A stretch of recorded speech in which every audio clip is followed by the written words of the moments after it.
पहलगाम इथं आतंकवादी हल्ला झाला ठीक आहे, तिथली माणसं मेली, सगळ्यांना दुःख आहे. जगात असा कोण माणूस नाही की त्याला पाहून दुःख नाही झालं. जी गोष्ट काश्मीरला झालेली आहे तर ती निषेध म्हणून पुण्यातले, महाराष्ट्रातले किंवा भारतातले ज्या मुख्य सिटी आहेत ह्यातली दुकानं बंद करून मिळते काय? म्हणजे एक तर राजकीय लोकांना स्वतःची ताकद दाखवावी, आम्ही निषेध केलाय म्हणून तो निषेध सर्वसाधारण दुकानदारावर येतो. सर्वसाधारण दुकानदारांना जो निषेध होतो तो निषेधाची मला असं वाटतं पद्धत बदलली पाहिजे. तर निषेध म्हणून तुम्ही अमेझॉनचं कधी ऑफिस बंद केले का? मल्टीनॅशनल कंपन्यांचं ऑफिस केले का बंद? मर्सिडीजचं ऑफिस बंद केले का कधी? तर नाही बंद केलं. इव्हन तुम्ही IPL सुद्धा बंद नाही केले. फक्त काय केले?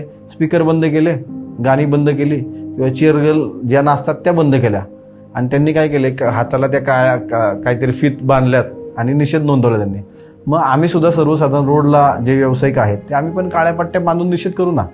पण एक दिवस जर दुकान बंद पडलं तर काही कोटींची उलाढाल बंद पडते.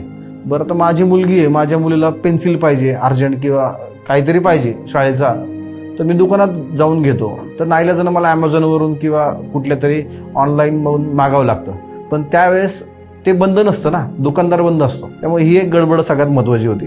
आणि तुम्ही जे काही अन्याय करता सर्वसाधारण दुकानावरती, तो अन्याय मला कसा वाटतो की जर बघितलं तर वर्षात 15 दिवस असे निषेध होतात. ॲव्हरेज जर काढलं तुम्ही मागचे सगळे दिवस बघा, 15 दिवस वर्षातली आमची दुकानं बंद असतात. कशी 15 दिवस बंद असतात की काहीतरी महामानवाचा कोणतरी निषेध करतो किंवा काही ना काही चुकीचं बोलतो, त्यामुळे निषेध म्हणून आमची दुकानच बंद. बाबासाहेबांना काय बोलले, निषेध म्हणून आमचीच बंद. शिवाजी महाराजांना काय बोलले, तर आमची दुकानं बंद. म्हणजे व्यावसायिकांनी करायचं काय? वर्गण्या पण द्यायच्या, दमदाटी करून आम्ही वर्गण्या आमच्याकडून घेतल्या जातात. म्हणजे मरतोय कोण? आम्हीच मरतोय. तर हे कधी थांबणार आहे का नाही? निषेध म्हणून तुम्ही घरातले 1 तास लाईट बंद करा, IPL बंद ठेवा. खूप काही निषेध वाटलं तर राजकीय व्यक्तींनी उपवास धरावा, किंवा निषेध म्हणून मी आज उपवास करतोय, असं काहीतरी वेगळा निषेध करा ना. निषेध म्हणून सर्वसाधारण दुकानदार म्हणून बंद करू नये. आज 15 दिवस जर आमचं दुकान बंद राहिलं वर्षातलं, तर 15 दिवस आम्ही हिंदू म्हणून आमचा जो काय मालक आहे दुकानदार, तो आमचं 15 दिवस भाडं माफ करणार आहे का? तो नाही करणार. तो 15 दिवस आमच्या बँकेचं लोन असतं, व्याज असतं, काही CC असतात, तर 15 दिवस बँक आम्हाला लावणारच आहे ना. नाही आता तुम्ही निषेधात सहभागी आहात म्हणून तुम्हाला आता व्याज लावणार नाही आम्ही, किंवा तुम्ही निषेधात सहभागी आहात म्हणून आम्ही तुमचं भाडं घेणार नाही, किंवा आमचा जो कामगार वर्ग आहे त्याला तो म्हणू शकतो का?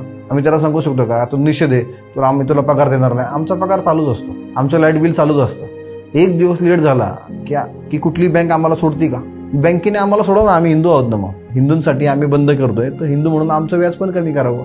आमचं 15 दिवसाचं व्याज नाही घेतलं पाहिजे बँकेने. तर सगळ्या ह्या सिस्टीममध्ये सर्वसाधारण रोडचा दुकानदार मरून जातो, त्याला काही ऑप्शनच नाही.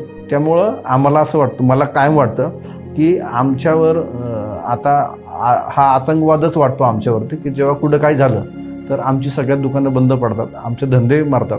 त्यामुळे हा आम्हाला वेगळा आतंकवाद वाटतो की मनापासून कुठलाही दुकानदार बंद करत नाही. मनातल्या मनात त्याची तळमळ वेगळीच असते, कारण उद्या त्याचा हप्ता बँकेचा असतो. त्यामुळे सर्व राजकीय व्यक्तींना, सर्वांना विनंती आहे की सगळं काय करा, निषेधाची व्याख्या आता बदलली पाहिजे.